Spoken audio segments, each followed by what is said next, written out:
వైనాడు ప్రకృతి విపత్తు బాధితులను ఆదుకోవడం మన సమిష్టి బాధ్యత అన్నారు సిపిఐ జాతీయ కార్యదర్శి నారాయణ. ఊహించని ఘోరమైన వరదలు వందలాది మంది ప్రాణాలను బలికొన్నాయన్నారు.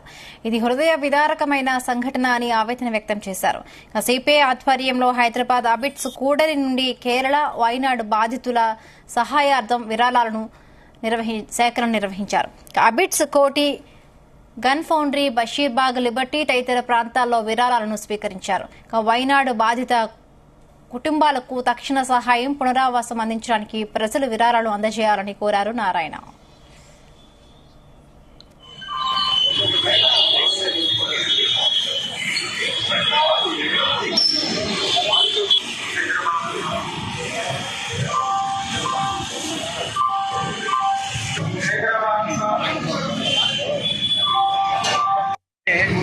అది ప్రకృతి వరం లాంటి రాష్ట్రం. అది భారతదేశంలో సహజమైనటువంటి అడ్డచందాలు రాష్ట్రం, పర్యాటకులను ఆకర్షించిన రాష్ట్రం.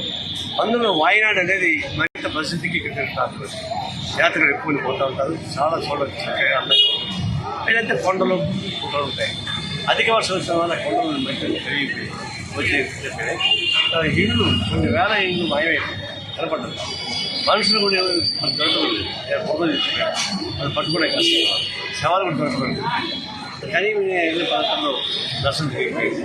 ఇక ప్రకృతి వైపరీత్యాల వల్ల వాయనాడు ప్రజానీకాన్ని కాపాడుకోవడానికి కావాల్సిన ఏర్పాటు చేయాలి.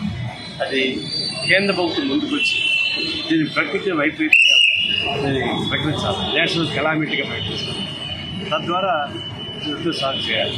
కేరళ రాష్ట్రం కేంద్ర ప్రభుత్వం విగ్రహం కాబట్టి విమర్శతో కూడుకున్న పద్ధతిలో కేంద్ర రాజకీయాలు లేదు, మానవత్వం లేదు. మానవత్వం లేదు, వాళ్ళని కాపాడుకునే బాధ్యత రాజకీయ అతీతంగా ఉంటూ కలిసి చేయాల్సిన పని ఉంటుంది. ఆ విషయంలో మేనిఫెస్టో పూర్తి చేయాలి. భారత కమ్యూనిస్ట్ పార్టీగా మేనిఫెస్టో చేసిపోతుందిగా అన్ని రాష్ట్రాల్లో పని సూచన చేయడం, బట్టలు, బియ్యం, తర్వాత వంట సామాగ్రి ఇవన్నీ కూడా చేయడానికి ప్రయత్నిస్తాం. కొంతమంది బిల్డర్స్ కూడా మాట్లాడి ఆ ఇళ్ళు కట్టడానికి కూడా అలా ఒక 5 ఇళ్ళు 10 ఇళ్ళు కట్టించడం బాగా ఉంటుంది. అంతా 10 కష్టం ఇళ్ళు వస్తాయి. దానిపై చేద్దాం. అందులో ఇళ్ళు సౌకర్యాలు, వాళ్ళకి బియ్యం, బట్టలు, వంట పాత్రలు ఇవన్నీ చేయమన్నా. ఇప్పుడు మెడిసిన్స్ కూడా వాళ్ళకి ఏమి ముందు కావాలో అవి కూడా సేకరిస్తున్నాం. అన్నీ కలిపి